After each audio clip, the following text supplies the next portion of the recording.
Oh, baby. Oh, yeah. Oh, here it comes, you guys. Here on the way beyond incredulous, fabulous, gratifying Clark the Shark show, where the world, the entire planet has been waiting with, what do they say, like bated breath for the Clark the Shark immaculate review of this final Beatles album, you guys. I'm going to take this album serious today. I'm not going to call it the RUTLES. I'm not going to call him Dirk McQuickley, or I'm not going to make fun of Ringo's drumming and say that he drums like Lars Ulrich or Charlie Watts. I'm not going to do that, you guys, because this album breaks my heart, me being Clark the Shark. And I remember as a child being 5, 6, 7, and my older brothers and people around the neighborhood saying, yeah, Sharky, that's it. There's no more Beatles. They are finished. And I grew up rather confused. I could never discern, was it Let It Be or Abbey Road that was the final Beatles album, you guys? I could never quite quantify that and get that wrapped around my Sharky psyche in my brain. Now, of course, officially or something like that, Let It Be is classified as the final Beatles release or final Beatles album or whatever, you guys. And, I've kind of learned over 58 years to live with and or accept that right here on the Clark the Shark show, you guys. A show that goes back to 1965, April 27, the day I was born in Torrance/Los Angeles, California, at Harbor General Hospital, later called UCLA or whatever, County UCLA. I think it's on Carson Street in either Los Angeles or Torrance. That's the weird thing. Another weird thing about me, Clark the Shark, where was I born? Was it Torrance or was it Los Angeles? There's that little strip of Los Angeles that goes down to connect to San Pedro. And I guess I, Clark the Shark, was born within that little area, that strip of Los Angeles. So technically, you could say I wasn't born in Torrance or Redondo Beach or Hermosa or any of that, you guys. And there wasn't a midwife. I wasn't born at 251. I know it seems that way. On Paseo de Gracia, there might even be a rumor around Torrance where they're like, yeah, Clark the Shark was born on Paseo de Gracia. They couldn't get to the hospital in time that day in 1965. Or as my dad would say, they over the years, I'd be like, Dad, how did I come into being? Like, where did I come from? And he would always say, we found you under a rock. I'm not kidding, you guys. I know he was just joking, but, I'm sure maybe even some of you heard that one, but I grew up with that one. And I guess that's why I chose rock and roll. Me, Clark the Shark, because they found me under a rock. Or then later on it would evolve, and he said, we built you from a kit we bought at Sears at the Torrance Mall or something, the Hawthorne. What was that mall? I think it's still there, you guys, at Hawthorne and Sepulveda. Yeah, they bought Clark the Shark at either JCPenney or Sears or Macy's or something, and they built me from a kit. Like, remember you could buy a car kit and then you had a Volkswagen, and you would turn it into like this old-fashioned car that looked like a MG or I don't know, like a Model T or something, but a sporty little Model T. I don't know, you guys. Remember that? The Kit car back in the 70s, 80s? Well, that's me. I'm a Kit Shark. My dad said they built me, and they built this city on rock and roll. They built this Sharky. You know what I'm saying, you guys. 1-800-449-8255 from the fabulous golden EIB Sharker phone right here on WABC Radio in the mornings, New York, #1 rated and worldwide syndicated radio talk show, Clark the Shark, sent out to other planets too. And that's why UFOs come here, you guys. They've been coming here for millions of years. And it's mainly just because of their attraction to Clark the Shark and that fabulous radio show that they hear too, you guys, over there in Andromeda. Millions of galaxies in Andromeda, probably billions, you guys. They have their own version of the Milky Way and, oh, dude, inside Andromeda. I'm pretty sure they do, you guys. And lots of squid, and octopus-looking aliens with triangular heads and big eyes. And they're like, all we care about with that planet Earth is Clark the Shark. We want to go there so we can hear the Clark the Shark show. And I'm like, you guys, you aliens, fly on in here. Take a wormhole or drop acid and get here any way you can, because the Clark the Shark show is important. And when I'm talking about Abbey Road by the Beatles, it's a very sad album for me, Clark the Shark. I almost cry whenever I look at this cover or even think about this album, because it really was the final Beatles album, you guys. And there was no Yoko Ono at these sessions. I'm pretty sure. I could be right or wrong there, you guys, but Paul McCartney, I'm not going to call him Dirk McQuickley. He says these recording sessions were very harmonious, and the Beatles were getting along, and they were like happy because their recording contract was up. And it was over, and EMI, Parlophone, or whatever, were actually offering the Beatles money to continue. And, it was a lot of money. I don't know what it was, but it would probably translate into like $20 million or something like that by today's money. And they were like, come on, Beatles, you guys don't even need to be together. You can just every few years record as a band, and you can just go solo. And the Beatles chose not to even do that. These guys, well, I really think they despised each other, all of them, at least in the recording studio. Now, outside of that, they probably could go get a cup of coffee at the coffee shop or get a cup of tea, and who knows, maybe not even that. But hey, you guys, all good things come to an end.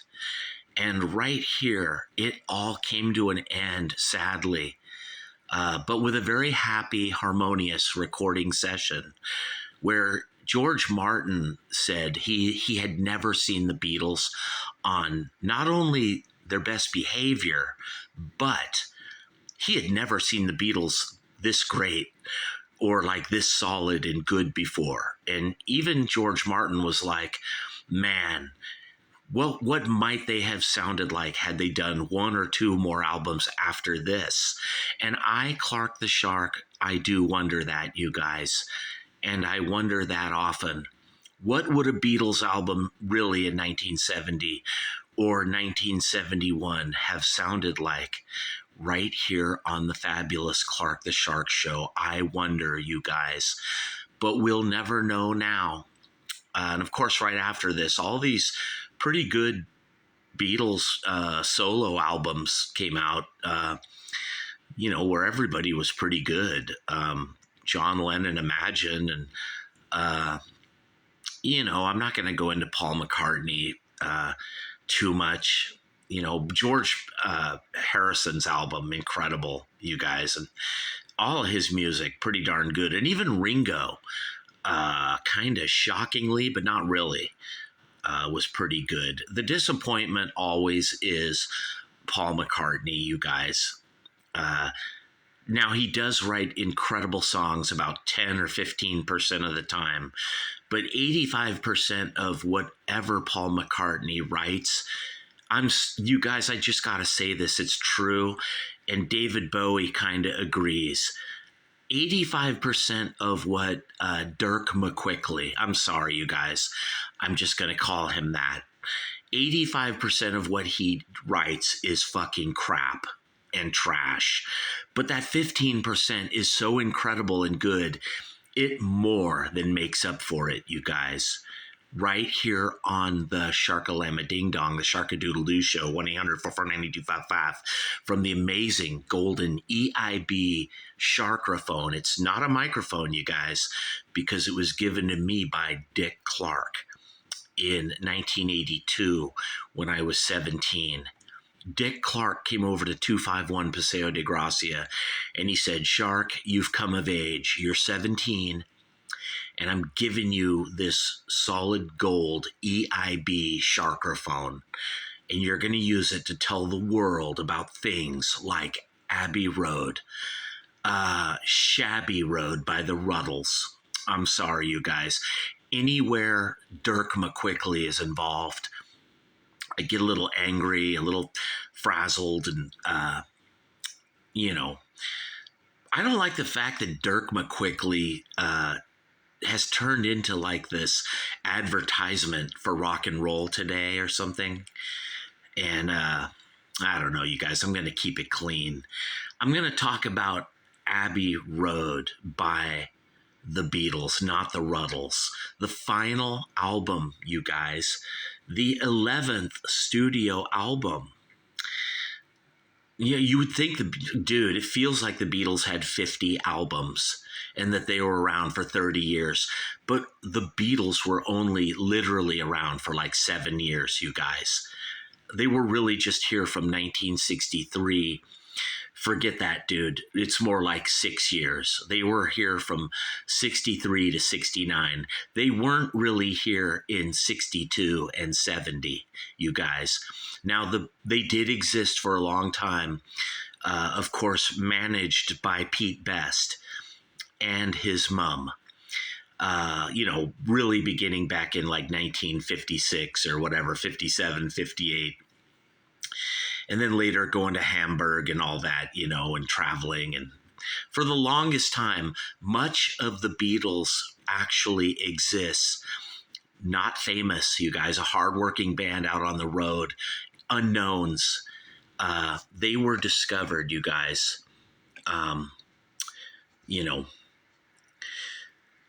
They were discovered like halfway into their journey. Much of the Beatles' career is thousands of gigs that were great, that we will never know, we will never hear, that were never recorded. And Ron Nasty, of course, has said the greatest moments of the Beatles / RUTLES were never recorded in sweaty clubs. Now, it's ironic and weird that Ron should say that, because they fired their drummer, Pete Best, and they hired Lars Ulrich, the Jewish guy with the big nose. The girls fell in love with him, who can't fucking play drums at all. They got rid of a good-looking guy that all the girls love, and they hired Lars fucking Ulrich. I'll never forgive the RUTLES for that, you guys. Fuck it. These guys aren't Beatles. They're fucking RUTLES. They don't deserve to be called the Beatles for firing Pete Best, and even George Martin and Brian Epstein and others were like, you guys, that's a bad move. That's a punk move, you guys, and it's unprofessional. You just got signed to EMI. You don't want to do fucking dumb things like that. But lo and behold, sure enough, Dirk McQuickley and Ron and the boys fired Pete Best and his mother. their two managers, you know, a bad move, you guys. And they hired Lars Ulrich, who, as we all know, can't fucking drum at all. You know, sometimes something's just so good, it has such great songs. It can have Lars in the band and you're not going to notice. Kind of like the Rolling Stones, you know, they're the same way. They got a fucking drummer who doesn't belong in a band, you guys, and yet he's in the band for like 50, 60 years or something. Now, when you got really good songs, dude, lightning can strike. It can happen. And sometimes you can have a fucking great band and with a great drummer and have the whole fucking bit and still go like fucking nowhere or something if, you know, if people just half don't like you for whatever reason or whatever. Right here on the Sharkadoodle-Doo, Sharkalama-Ding-Dong Show, 1-800-449-8255. Here on Shark Radio, you guys, the golden EIB Sharkerphone, where I'm talking about Abbey Road. Now, let's frame this situation here. 1969. The RUTLES had been in the Let It Rot sessions where Chastity, also known as Yoko Ono, was hanging out. And as we have seen in Let It Rot Naked, that new documentary that they just did on Capital EMI Parlophone or whatever, it was a disastrous session that went on forever and really got nowhere. And then it took Phil Spector to salvage it and score it, you know, with classical horns and violins and shit and put a whole orchestra over it. And then the end result of Let It Rot was pretty good. And even Ron Nasty was like, you know, it's all right. You know, I wasn't expecting much, you know. You know, of course, Dirk McQuickley was like, I don't like it, you know. I don't like Phil Spector, you know, waving a pistol around. He threatened to shoot and kill Ron, you know. I fell in love with the fact, you know, that the album was naked. I want to be Let It Rot, naked. And me, Clark the Shark, I'm like, no, Dirk. It fucking sounded good with all of Phil Spector's shit on it. You shouldn't have made it naked. It wasn't meant to be naked at 1-800-449-8255. Yeah, I know the RUTLES were trying to get back, you know, to 1962 and 1963 in the early days and all, but you know, it's not going to happen, you guys. We all move forward and go into the future right here on the Clark the Shark Show, 1-800-449-8255. And anyway, there was one more album owed later on that year to EMI Parlophone by the RUTLES, the fabulous RUTLES, Dirk McQuickley, Ron Nasty, all of them. And George Martin was like, you guys, I'll record you if you let me, you know, we'll make an album like we used to.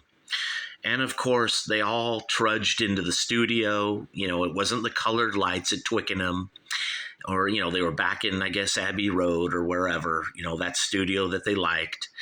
And they recorded this album, harmonious, happy, and also relieved that they all knew this would be the final RUTLES album and that they would never have to be in a room together ever again with each other. That was the best part of all. So says Dirk, Ron, and everybody. Not because they totally hated each other, but because they, you know, they just wanted to see what they could do solo and get away from the RUTLES and move on with their lives. Like we all do, you guys. We all want to move on and try something new. But in some weird way, I think, me, Clark the Shark, that the RUTLES moving on from the RUTLES was not the world's greatest idea, even though it was probably necessary. I would have loved to seen them all go solo and yet, you know, come back in the future and reserve 4 months or 3 months and record albums and not tour. You know, just like 1972, here's the Beatles, they've gotten back together. And then, you know, 1974, here's the new Beatles. They, you know, they haven't officially broke up. They still exist to make albums. And yet they're all still solo and touring. And Dirk would be like, well, we'll get tired, we'll get worn out. Here's the thing, it's over. We have to move on. You have to let it go, Clark the Shark. I get it, you guys. But in this recording session, Abbey Road, magical things happened here, you guys. Now, recently, back in the day, the White Album, great as it is, had problematicism and issues and troubles. And of course, we know Let It Rot was just loaded with problems. And you could make the case that Tragical History Tour was just one big problem, both the album and the movie. But this album here, where they just hit it out of the park, is kind of a shock. It just comes out of nowhere, because in recent times back in the day, this project had been really struggling. It was, you guys, great though they were. Despite that, they weren't like, Rubber Soul and all that, or, just whatever you want to call it. It wasn't as good as Sgt. Pepper. I can't put my finger on it or why, but the whole thing was breaking down. And then all of a sudden, this album, the recording session, everything about it, the release of the album, everything was like magical, and it all brought these guys back to the forefront. And everyone was like, you know what? Why don't they stay together? Just exist in the studio. And Ron Nasty did say this. He was like, well, I think, we could get back, for every 2 years and go in the studio. And I wonder, they could go solo, they could tour solo, with Wings and all that, or George with his Bangladesh, or, Ron, John, whatever his name is, with Yoko. They could do all that, you guys, and still reserve 2 or 3 months to record a RUTLES album in like 1972. Think about it, you guys. They probably could have done that, but it would have been sticky, with EMI, and who knows, maybe EMI would be like, no, we don't want them doing that, so. But anyway, let's frame the situation here. In 1966, The Who put out a quick one, Happy Jack, that album. And on side 2, there was a song that was like 12 minutes long. Now, nothing like that had ever been done before in rock music. The ironically named A Quick One by Pete Townsend and John Entwistle, just this long, drawn-out. It wasn't that great either, but the fact that it was so long took the world by surprise. And every band was like, wow, what a concept. A 12-minute song, or whatever it was, like a 9-minute song. And right after that album, 1966, The Who, every rock band, every musical, anything, had to do either a long song or one whole entire album like that. That was side 1 and 2 was one long song. Now, The Who Sell Out was also kind of like that. 1967, the album, it's almost like one long song, the whole album. I'm not even kidding you guys. And of course, Tommy, where The Who just goes crazy, where the whole album is a song, and it's a dream about all of our lives or something, or a metaphor, allegorical, underpinning of all of us. Now, the Beatles, Abbey Road, Dirk McQuickley took notice of The Who, and so did Ron Nasty. And they had a plan. Now, they had sort of tried this before with the White Album, and you could make a little argument that maybe Let It Rot was kind of like that. But on Abbey Road, they're just going to go full Who Tommy here, and they're going to devote one side of this album to being like The Who or something, or, a quick one. But even better, you guys, they're going to do it Beatles style and go to that next level.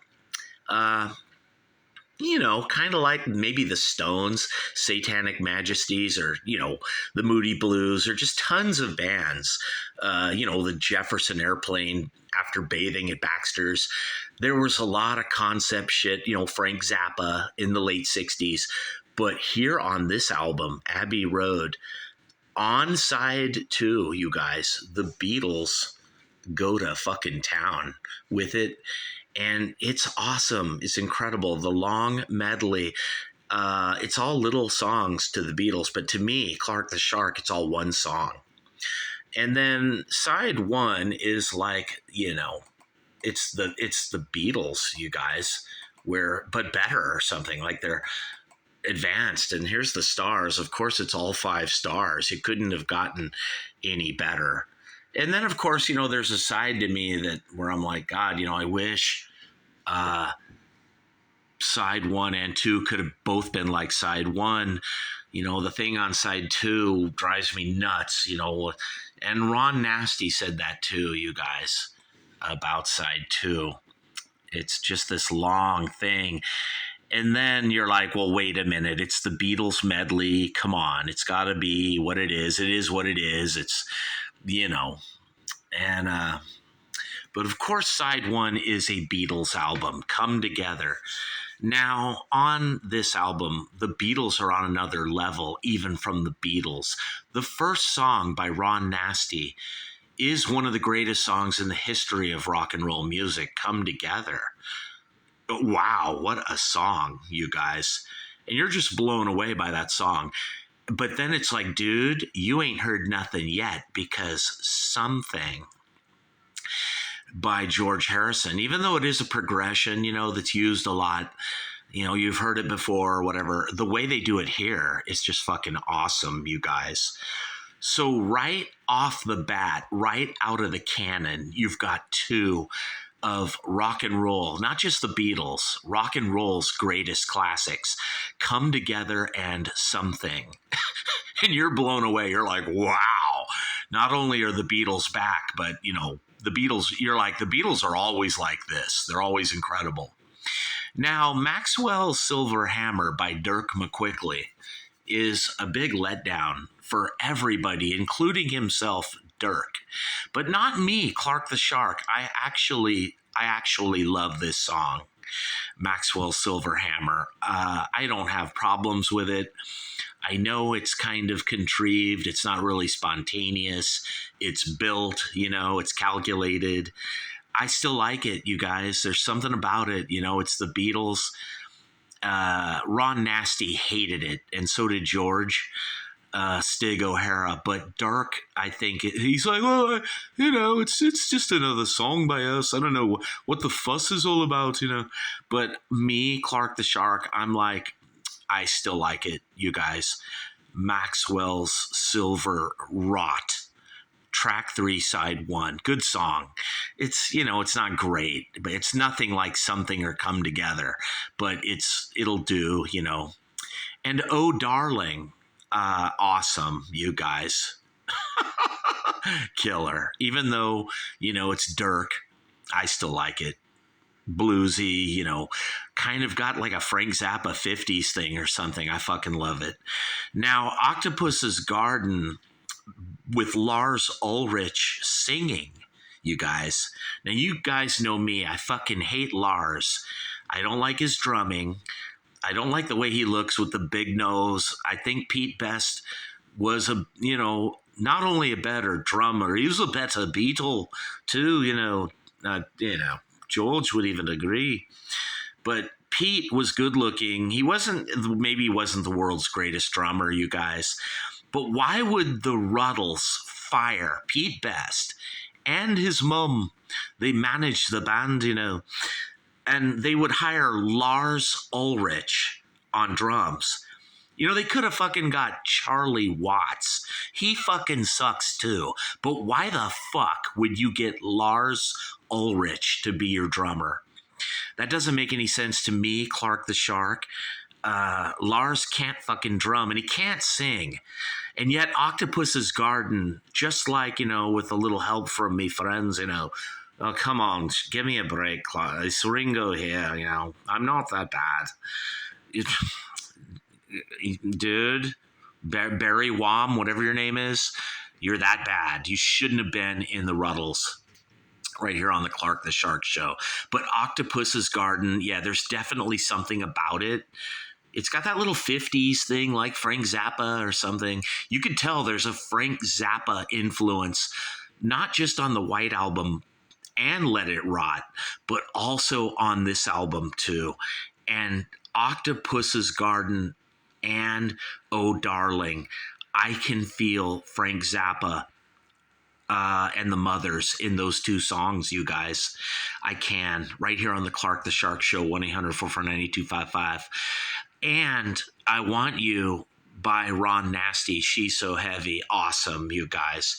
You know when Ron gets bluesy and just starts getting down, it's going to be incredible. And once again, I hear Frank Zappa and the Mothers on side one of this album, you guys. This incredible album. Now, this side one, in some weird way, it starts to drag like you're on drugs, like you're smoking weed, and yet you're not drunk, you're not drinking coffee, you're not smoking weed. Something happens when you listen to side one where you get tired and dreary and you drift off into a dream. But it's almost like it's in a good way or something. Because you're being hypnotized and mesmerized, and you are being readied and prepared for this side two that is coming, you guys. And here it comes. Side two, Here Comes the Sun. A killer song, you guys. One of the greatest songs in the history of all music, not just rock music. And of course, it's by Stig O'Hara. Here Comes the Sun. Incredible. Acoustic, just melodic. Way ahead of its time or something. It's just so beautiful.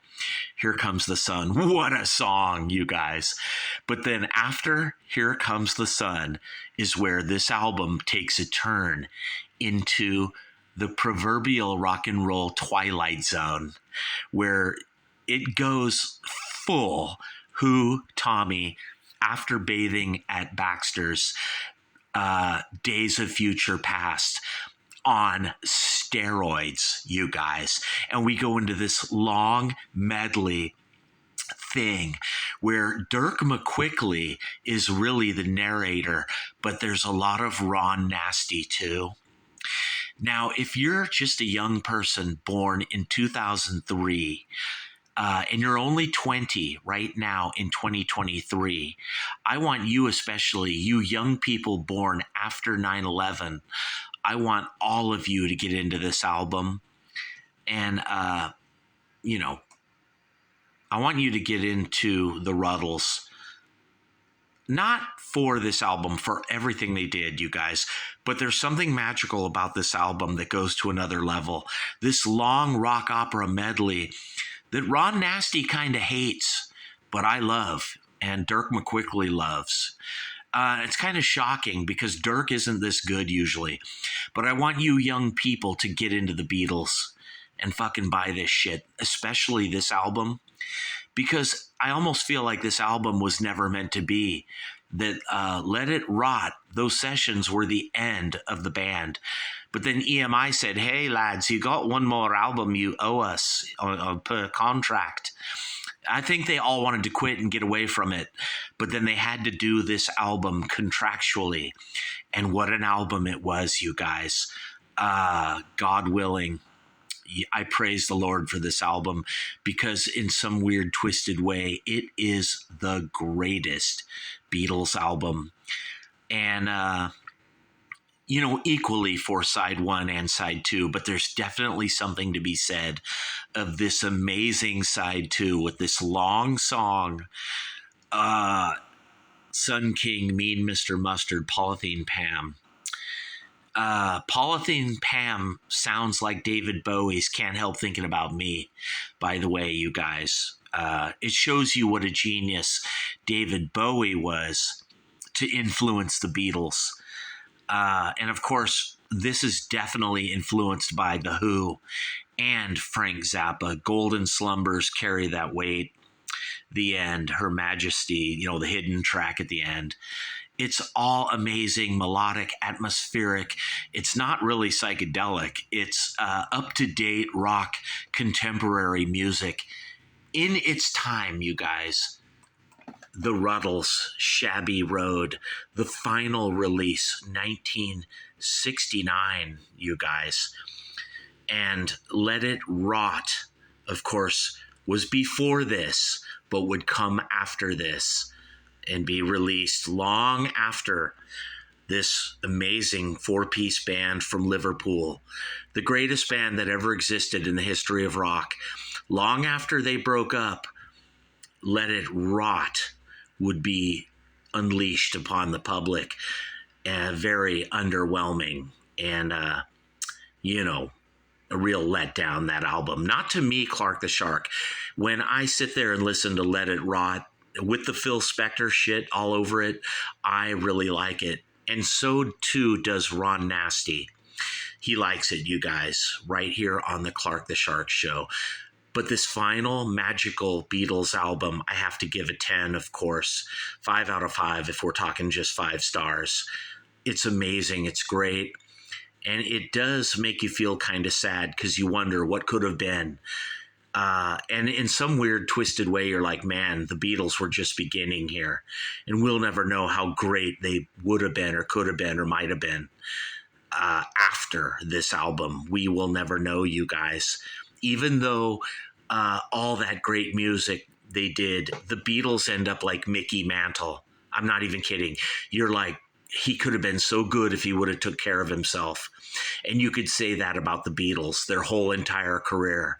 If these guys would have worked out, ran in the gym, never touched drugs, just been healthy lads, dude, what they could have been, this band.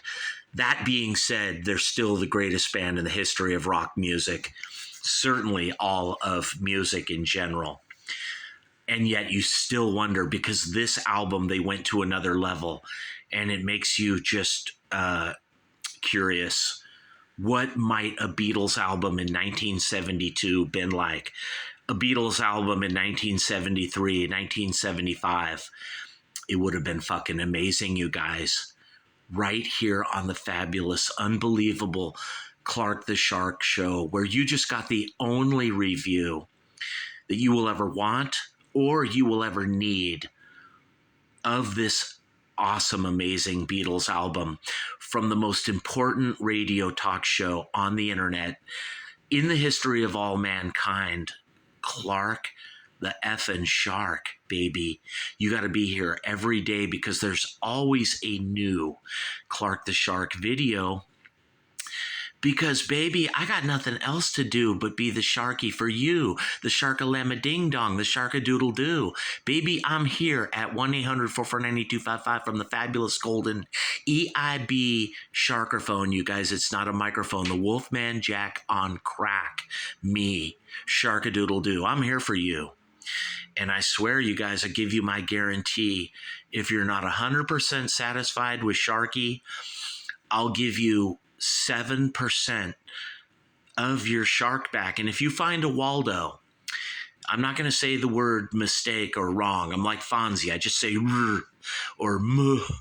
If you find me being r, I'll give you a free GE CD, The Greenhouse Effect, the rock opera, White Suburban Liars, that I kind of recorded in honor of this album, Abbey Road, and The Who, Tommy. You know, in any band that does a rock opera or a bunch of little songs all strung together where it's just like spaghetti. It's just a big hot mess, like a mishmash, pish-posh cornucopia pizza. That's me, Clark the Shark. I like to do that sometimes. You know, I like standalone songs that are 3.5 minutes, verse, chorus, solo, verse, chorus. You know, I'm kind of like Blake Douchebag, you know, that guy that killed himself in 1994. I try to keep it organized like that. But sometimes I get a little weird.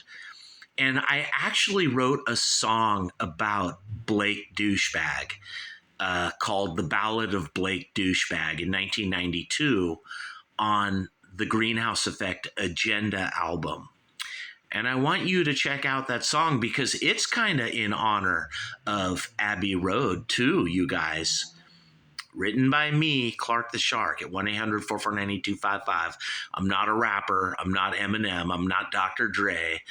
I'm not Snoop Dogg, but I would drop the fucking mic on all and any of those guys, and Howard Stern, and Hannity, and Greg Gutfeld, and Jim Rome, and Hush Bimbo, even if he has both hemispheres of his brain tied behind his back, and Mark Levin, and Mark and Brian, and Kevin and Bean, and Dick Clark, and you name it, dude. If they're a DJ, MC at the microphone, I don't know, dude, Mick Mars or fucking Nikki Sixx, dude, you think you're a DJ at the microphone? You're just an amateur rookie compared to Clark the Shark at 1-800-449-8255 from the fabulous EIB golden sharkerphone, never a microphone, because you guys remember that Dick Clark gave it to me personally. And he wanted me to rock you right here today with the RUTLES, Shabby Road, 1969, one of the greatest albums ever recorded. And I want you to buy this at Amazon, iTunes, and Spotify tonight, right now. I don't care if it's going into the filthy, greedy pockets of, some record label or Dirk McQuickley or Yoko Ono. I don't care. For the quality of this music, I still want you to buy it. And I'm out of here, people. Peace.